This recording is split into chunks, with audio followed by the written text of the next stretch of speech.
Nesse Dia Internacional do Bombeiro, a gente veio para cá, para o Comando Geral, aqui na Avenida João de Barros, na área central do Recife, justamente para mostrar o trabalho, né, desses profissionais tão importantes. Passamos agora por momentos tão difíceis de novo, nas chuvas, e foi exatamente a atuação desses profissionais que aliviou a dor de muita gente, salvou a vida de muita gente. E não é à toa que a gente está aqui com a Sargento Gleice, o Tenente Queiroz está aqui também para conversar um pouquinho aqui no Comando Geral, e também a FEIT, que faz parte também aqui do destacamento do GBS, que fica lá em Caetés, mas veio para cá para participar desse ao vivo. Por quê? Porque ela participou, junto com o destacamento, das buscas, Vivi, né, pelas vítimas dos deslizamentos de terra durante as fortes chuvas aqui em Pernambuco. Inclusive, ela ajudou a localizar mãe e filha que estavam desaparecidos, né? E filho que estavam desaparecidos ali, soterrados. Então, a FEIT participou desse trabalho, a Gleice está aqui. E é um trabalho, né, Gleice, que a gente às vezes esquece um pouquinho, mas quando vem essas épocas de desastre, de muita chuva, é que a gente vê como é importante o trabalho de vocês. Muito boa tarde. Boa tarde a todos que estão nos assistindo. Primeiramente, antes de responder, né, eu gostaria de agradecer a todos, primeiramente a Deus, que nos capacita para poder a gente atuar nessas grandes operações, nessas ocorrências de desastres, né? É uma situação de risco, uma situação crítica, onde muitas pessoas estão passando por um momento de sofrimento, né? E, além disso, agradecer a minha guarnição, né? Que nós formamos uma parceria, né? Não só o Canil, mas a guarnição do nosso grupamento do GBS, ao Sargento Hélio, o Sargento Adão, que participou lá, que coordenou a ação. E assim, o cão, ele é uma ferramenta primordial nessas ocorrências, não só de deslizamento, como de desabamento, vítimas que estão desaparecidas em matas, tanto pessoas que estão vivas ou que já perderam as suas vidas. Então, o cão, ele é muito importante nessas ocorrências porque ele diminui o tempo-resposta, ele diminui o risco do militar naquela barreira e, assim, até dos populares que também contribuíram para que o serviço fosse executado também. Então, eu agradeço de coração a todos que estiveram ali e a minha cadela, né, que ao chegar no cenário foi muito difícil. O bombeiro não demorou porque quis, as condições... Muitas ocorrências também. E isso, além de ser muitas ocorrências, as condições climáticas também não contribuíram para que a gente chegasse rápido. Tinha muitos pontos de inundação e isso dificultou o nosso acesso. Mas ao chegar no cenário, nós nos deparamos, né, com um cenário de risco e antes de entrar no cenário, a gente precisa avaliar esse risco.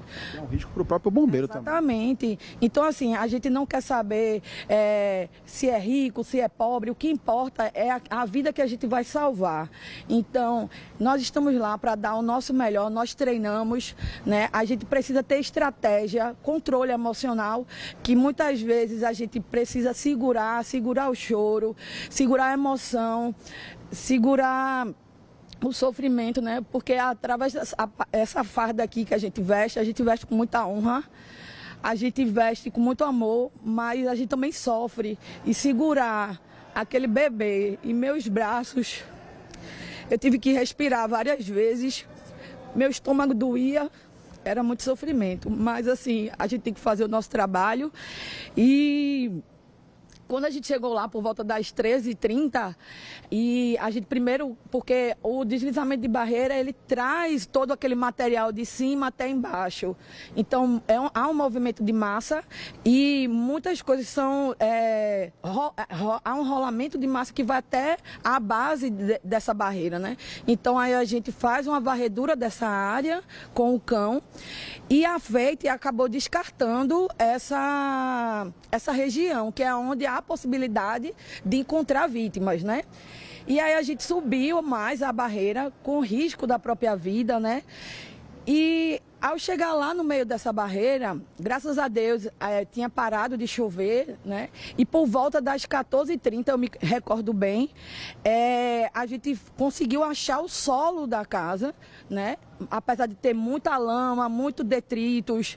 Nesse treinamento dela, ela dá um sinal para vocês, assim, que alguma coisa tem ali, né? Exatamente. Essa sinalização, né, esse treinamento que a gente faz, eu queria deixar claro que o cão, ele não sinaliza apenas verbalizando. O que seria essa verbalização?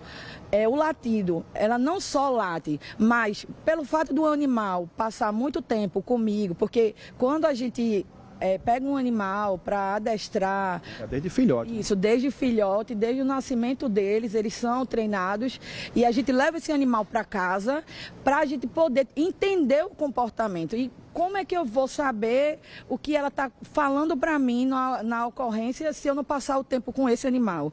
Então, lá naquela situação, ela não só apenas latiu, ela sinalizou com a cauda, ela sinalizou com o olhar, ela rasqueou, ela começou a mordiscar um tecido que tinha lá, ela queria cavar e ela estava com um sentimento de eu estar aqui. Esse foi o primeiro lançado que a gente fez, apesar de ter muito material, de ter muita lama. Então, a busca ela foi direcionada para esse ponto. Por fim, a gente, depois que tinha tirado uma boa parte desse material, né, com a ajuda de todos, a gente fez um segundo lançamento, né? E aí a Fate latiu mais uma vez, não só apenas latiu, como balançou a cauda, ela acabou urinando também, isso é uma forma de indicação, né? Ela rasqueou o local e foi quando a gente continuou tentando tirar aquele material e nos deparamos com as vítimas. Infelizmente, já não estavam mais com vida, que o nosso intuito por isso que a gente utiliza os cães, para que a gente tenha esse tempo de ouro, para que a gente possa salvar. Mas, infelizmente, quando se trata de um deslizamento de barreira, aquele material acaba ocupando espaços sem deixar os bolsões.